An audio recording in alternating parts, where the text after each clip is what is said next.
size of Connecticut. So you don't want to just stay in one part of Yellowstone. In order to really see it, you want to stay at different campgrounds around the park, and it's a wonderful, wonderful family destination. So, Pauline, Pamela, I imagine they also need to pack their patience, too. I think every parent has to pack that, yes. It is a long time. I recommend a lot of board games in the back seat and some fun car games and educational games like seeing the license plates of the different states. I also really recommend bed and breakfast travel to families who want to get on the road. Even also with pets, you can go to our site, travelguides.com, and see a whole list of bed and breakfasts that welcome families and welcome pets. And this can make for a very personalized vacation because you have someone who's like a local guide right there in your innkeeper to help you find the best things to do. And actually, I'm quite surprised at how many more hotels, whether in big cities or rural places, vacation destinations, who are accepting pets these days. It's a growing trend for sure. It's a growing trend. All right. Well, Yes. Ali from Washington, D.C. is on the telephone line and has a question about family travel to Morocco. Ali? Hello? Hello, Ali. Ali, are you there? Okay, it looks like we may have lost Ali. All right, well, when we talk about international travel, certainly the prices go up. Airfare alone is exorbitant. But, you know, is there an economical way for a family to try to go overseas? Pauline? Sure, absolutely. I mean, go to the countries where the dollar goes the farthest. It could be as close as Canada, which can feel very foreign if you're in the French-speaking provinces and where the dollar goes pretty darn far. Or go to Mexico. If you're a single parent going to either of those destinations, you need to know that you will have to get a special notarized letter from your former partner or the other parent of your children, because they no longer allow single parents to go to Canada or Mexico without that type of documentation. But there are wonderful places. For example, this summer you could go to Malaga, Spain, for $560, airfare from the U.S. and 6 nights in a condo 2 blocks from the beach, from a little company called Visit Spain Tours. So there are those deals out there that can make foreign travel affordable. So, Pamela, you know, I wonder if, you know, traveling abroad really needs to be age-specific, or at least there needs to be kind of a minimum age that you need to consider if you really want your kids to appreciate where they're going, since it is quite an investment to travel anywhere outside of the U.S. Well, I consider 7 or 8 to be about the age when most children start waking up to their environment enough to really get a lot out of foreign travel.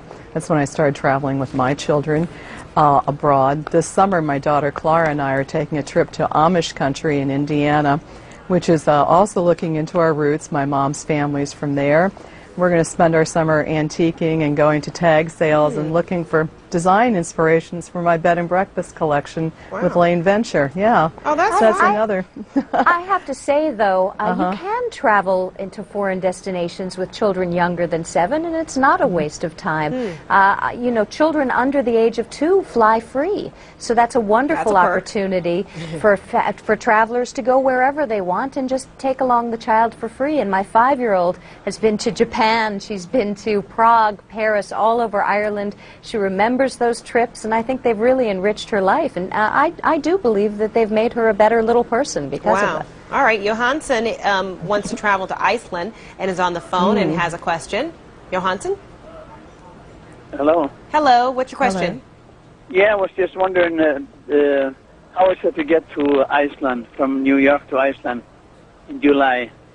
Package of like family of 3. Pauline? It'll be expensive this year.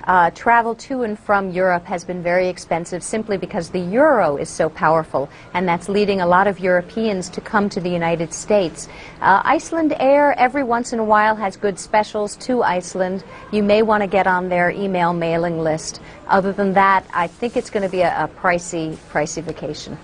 Pauline Fromer, Pamela Lanier. Okay, take a short break right now. We'll be right back with more of your questions and comments.